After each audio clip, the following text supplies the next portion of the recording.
दिल्ली के जहांगीरपुरी इलाके में रामनवमी पर्व के दिन 2 समुदायों के बीच हिंसा हुई थी। अब इस मामले में आज का दिन अहम है। दरअसल दिल्ली पुलिस कोर्ट में हिंसा मामले में चार्जशीट दाखिल करने जा रही है। दिल्ली पुलिस की सैकड़ों पेज की चार्जशीट में कई लोग आरोपी भी बनाए गए हैं। पुलिस हिंसा मामले में 3 नाबालिग समेत 38 गिरफ्तार आरोपियों के नाम चार्जशीट में शामिल करेगी। हिंसा के मुख्य आरोपियों में तबरेज अंसारी, मोहम्मद अंसार और शेख इसफिल के नाम शामिल है। तबरेज अंसारी और मोहम्मद अंसार पर हिंसा भड़काने का आरोप है, तो वहीं शेख इसफिल पर घर की छत से शोभा यात्रा पर पत्थर फेंके जाने का आरोप है। दिल्ली मेरठ एक्सप्रेसवे पर बहुत जल्द ही निर्धारित गति सीमा का पालन नहीं करने पर चालान वसूला जा सकता है। दरअसल इस एक्सप्रेसवे पर चिपियाना रेलवे ओवरब्रिज बनकर तैयार हो जाने के बाद ओवरटेक करने के दौरान निर्धारित गति सीमा का पालन नहीं करने पर 500 रुपए का चालान वसूला जाएगा। आपको बता दें कि देश में ज्यादातर दुर्घटनाएं ओवरटेकिंग के दौरान ही होती हैं। ओवरटेक करते समय आपको अपनी गाड़ी की स्पीड का विशेष ध्यान रखना होता है। खासकर सिंगल रोड पर ओवरटेक करते समय ड्राइवरों को काफी सावधानी बरतनी पड़ती है। इसी तरह अगर आप एक्सप्रेसवे पर गाड़ी चला रहे हैं तो ओवरटेक के दौरान निर्धारित गति सीमा से कम स्पीड पर गाड़ी चलाने पर चालान भी कट सकता है। मोटर व्हीकल एक्ट में समय समय पर संशोधन होते रहते हैं, जिसके बाद नियमों के उल्लंघन पर जुर्माने की राशि में भी बढ़ोतरी की जाती है। बिहार के गया में एंटी नक्सल ऑपरेशन के दौरान सीआरपीएफ के जवानों को बड़ी सफलता मिली है। स्वतंत्रता दिवस से पहले सीआरपीएफ ने बिहार के गया में एंटी नक्सली ऑपरेशन में 1000 से भी ज्यादा आईईडी बम और डेटोनेटर बरामद किए हैं। ये हाल के सालों में आईईडी की सबसे बड़ी खेपी मानी जा रही है। सीआरपीएफ के मुताबिक नक्सलियों के गढ़ से आईईडी की एक खेप पिछले हफ्ते गया के जंगलों से बरामद की गई थी। कमांडो बटालियन फॉर रेसोलेट एक्शन यानी कोबरा कमांडोज की 205 बटालियन ने जंगल में एंटी नक्सल ऑपरेशन के दौरान विस्फोटक की एक खेप पकड़ी थी। देश के कई हिस्सों में हुई भारी बारिश के बाद आई बाढ़ से बुरा हाल है। महाराष्ट्र, गुजरात, मध्य प्रदेश और कर्नाटक में बाढ़ ने तबाही मचा रखी है। बाढ़ से अब तक 270 से ज्यादा लोगों की मौत हो चुकी है। हालात को देखते हुए ठाणे में 12वीं तक के सभी स्कूल बंद कर दिए गए हैं। महाराष्ट्र में बाढ़ और बारिश से अब तक 89 लोगों की मौत हो गई है और वहीं गुजरात में 83 लोगों की मौत हो चुकी है। नवसारी में स्कूल कॉलेज बंद कर दिए गए हैं। राहत और बचाव का काम जारी है। मध्य प्रदेश में आसमानी आफत कहर बनकर टूटी है। छिंदवाड़ा से लेकर हरदा तक बुरा हाल है। एमपी के 5 जिलों में मौसम विभाग ने ऑरेंज अलर्ट जारी कर दिया है और वहीं महाराष्ट्र में एक पालघर में वेतरणा नदी उफान पर है। हर तरफ पानी ही पानी नजर आ रहा है। नेशनल हेराल्ड केस में कांग्रेस अध्यक्ष सोनिया गांधी को प्रवर्तन निदेशालय के समन के खिलाफ पार्टी विरोध प्रदर्शन करने जा रही है। यह विरोध प्रदर्शन केंद्र सरकार के खिलाफ 21 जुलाई को होने जा रहा है। दरअसल सोनिया गांधी को नेशनल हेराल्ड केस में ईडी ने पूछताछ के लिए समन भेजा था। ईडी की ओर से इस मामले में राहुल गांधी को भी नोटिस भेजा गया था। राहुल गांधी ईडी के कार्यकाल में 30 घंटे से अधिक बिता चुके हैं।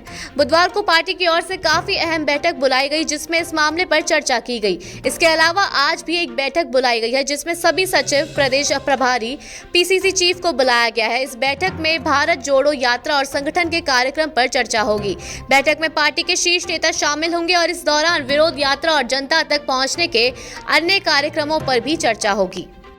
महाराष्ट्र के एकनाथ शिंदे सरकार ने पेट्रोल डीजल के आसमान छूती कीमतों से राज्य की जनता को थोड़ी राहत दी है।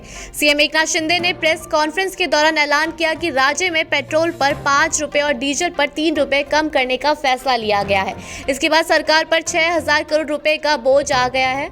इससे पहले महाराष्ट्र के मुख्यमंत्री एकनाथ शिंदे ने कहा कि अब लोगों के कल्याण के लिए निर्णय लिए जा रहे हैं, जिन्हें 2.5 साल पहले लिया जाना चाहिए था, लेकिन ऐसा नहीं हुआ। उन्होंने कहा कि 50 विधायकों को एकजुट होकर एक रुख अपनाना पड़ा। राष्ट्रपति पद के लिए राष्ट्रीय जनतांत्रिक गठबंधन की उम्मीदवार द्रौपदी मुर्मू के मुंबई दौरे को लेकर बीजेपी के राष्ट्रीय महासचिव विनोद तावड़े मातोश्री संपर्क में है। हालांकि द्रौपदी मुर्मू के मातोश्री जाने की संभावना कम है। द्रौपदी मुर्मू और उद्धव ठाकरे की मातोश्री से बाहर बैठक हो सकती है। वहीं कई शिवसेना सांसद भी मुर्मू से मुलाकात कर सकते हैं। देवेंद्र फडणवीस लगातार शिवसेना के सांसदों के संपर्क में बने हुए हैं। गौरतलब है कि शिवसेना अध्यक्ष उद्धव ठाकरे ने 12 जुलाई को कहा कि उनकी पार्टी राष्ट्रपति पद के लिए एनडीए की उम्मीदवार द्रौपदी मुर्मू का समर्थन करेगी। ठाकरे ने कहा कि शिवसेना बिना किसी दबाव के मुर्मू को समर्थन देने की घोषणा कर रही है। संसद के दोनों सदनों लोकसभा और राज्यसभा में शब्दों के इस्तेमाल को लेकर नई गाइडलाइंस जारी किए जाने पर तृणमूल कांग्रेस की सांसद महुआ मोइत्रा और शिवसेना सांसद प्रियंका चतुर्वेदी ने आपत्ति जताते हुए तंज कसा है। महुआ मोइत्रा और प्रियंका चतुर्वेदी ने इसे लेकर प्रधानमंत्री नरेंद्र मोदी और केंद्र सरकार पर निशाना साधा है। टीएमसी सांसद महुआ मोइत्रा ने बीजेपी पर निशाना साधते हुए अपने ट्वीट में लिखा, बैठ जाइए, प्रेम से बोलें। लोकसभा और राज्यसभा की नई असंसदीय शब्दों की सूची में संघी शब्द शामिल नहीं है। मूल्य रूप से सरकार ने विपक्ष द्वारा इस्तेमाल किए गए सभी शब्दों के इस्तेमाल को रोकने के लिए काम किया है। कैसे भाजपा भारत को नष्ट कर रही है और उन पर प्रतिबंध लगा रही है। वहीं दूसरी तरफ शिवसेना की राज्यसभा सांसद प्रियंका चतुर्वेदी ने एक पुराने मीम का जिक्र करते हुए केंद्र की मोदी सरकार पर निशाना साधते हुए ट्वीट किया, ये पुराना मीम याद आ गया, अगर करे तो करे क्या, बोलो तो बोले क्या, सिर्फ वाह वाह मोदी जी वाह। ये पॉपुलर मीम अब सच्चाई होती नजर आ रही है। श्रीगंगानगर नेशनल हाईवे 62 पर 15 एसडीआर के पास देर रात कार और ट्रोले की भिड़ंत में श्रीगंगानगर के ड्रग इंस्पेक्टर की दर्दनाक मौत हो गई। घटना की जानकारी मिलने पर सदर थाना पुलिस भी मौके पर पहुंची और कार में बुरी तरह फंसे शव को कड़ी मशक्कत के बाद बाहर निकालकर राजकीय चिकित्सालय के मोर्चरी में रखवाया। पुलिस के मुताबिक श्रीगंगानगर में कार्यरत ड्रग इंस्पेक्टर रामपाल वर्मा घटसाना में मेडिकल स्टोर्स की चेकिंग करने के बाद रात को अपनी कार से श्रीगंगानगर की ओर जा रहे थे। तभी 15 एसडीआर के पास उनकी कार सामने से आ रहे ट्रोले से जा टकराई, जिससे उनकी मौके पर ही मौत हो गई।